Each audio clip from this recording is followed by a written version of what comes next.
Hello guys, അപ്പോൾ കഴിഞ്ഞ ദിവസത്തെ ഡേ ഔട്ടിൻ്റെ ബാക്കി വീഡിയോ ആണിട്ടത്. ഉച്ച കഴിഞ്ഞ് നമ്മൾ നേരെ പോയത് പെയിൻറ്റഡ് ഹോളിലേക്കായിരുന്നു. പെയിൻറ്റഡ് ഹോളിൻ്റെ അകം ഒരു രക്ഷയില്ല, അടിപൊളിയായിരുന്നു. ഇവിടുന്ന് കുറേ ഫോട്ടോ കിട്ടി. അങ്ങനെ കിട്ടിയ ഒരു ഫോട്ടോ ഞാൻ ഇപ്പോൾ കാണിക്കാം. ആ ഫോട്ടോ കണ്ടപ്പോൾ എനിക്ക് ബാക്ക്ഗ്രൗണ്ട് വന്ന പാട്ട് ഇതാണ്.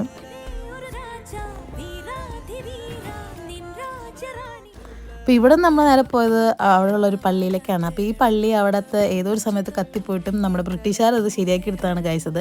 അവിടെ നേരെ പോയത് അവിടുത്തെ മാർക്കറ്റിലേക്കാണ്. ഗ്രെനച്ച് മാർക്കറ്റ് ഭയങ്കര ഫേമസ് ആണ്. നേരെ അവിടെ നിന്ന് പോയി കഴിച്ചത് ഒരു ഐസ്ക്രീം ആയിരുന്നു. ഐസ്ക്രീമും ട്രൈ ചെയ്ത് നേരെ പോയത് കുട്ടിശാർക്കിൻ്റെ അടുത്താണ്. ആ കാണുന്ന കപ്പലിനെയാണ് കുട്ടിശാർക്ക് എന്ന് പറയുന്നത്. അതും കഴിഞ്ഞ് ഞങ്ങളൊരു മുട്ടക്കുന്ന് കയറാനാണ് പോയത്. മുട്ടക്കുന്ന് കയറി നമ്മൾ എത്തിയത് എവിടെയാണെന്ന് നമ്മൾ പണ്ട് സ്കൂളിൽ പഠിച്ച ഗ്രെനച്ച് മീൻ ടൈമിൻ്റെ ആ ക്ലോക്ക് കാണാനാണ്. എനിവേ ആ ക്ലോക്കൊക്കെ കണ്ട് മുട്ടക്കുന്ന് കയറി അതിൻ്റെ ഭംഗി ആസ്വദിച്ചുകൊണ്ട് നിന്നപ്പോഴാണ് ഞാൻ ഒരു കാഴ്ച കാണുന്നത്. എന്താണെന്നല്ലേ, അവിടെ ഒരു കൂട്ടം ജനങ്ങൾ ക്യൂ പോലും വകവയ്ക്കാണ്ട് ഓടിക്കയറി ചെന്നപ്പോഴാണ് സംഭവം മനസ്സിലായത്. ഈസ്റ്റിനെയും വെസ്റ്റിനെയും വേർതിരിക്കുന്ന മെറീഡിയൻ ലൈൻ ആയിരുന്നു അത്. അപ്പോൾ ഗ്രെനച്ച് വിശേഷങ്ങൾ കഴിഞ്ഞിട്ടില്ല. അടുത്ത വീഡിയോയിൽ കാണാം. ബൈ.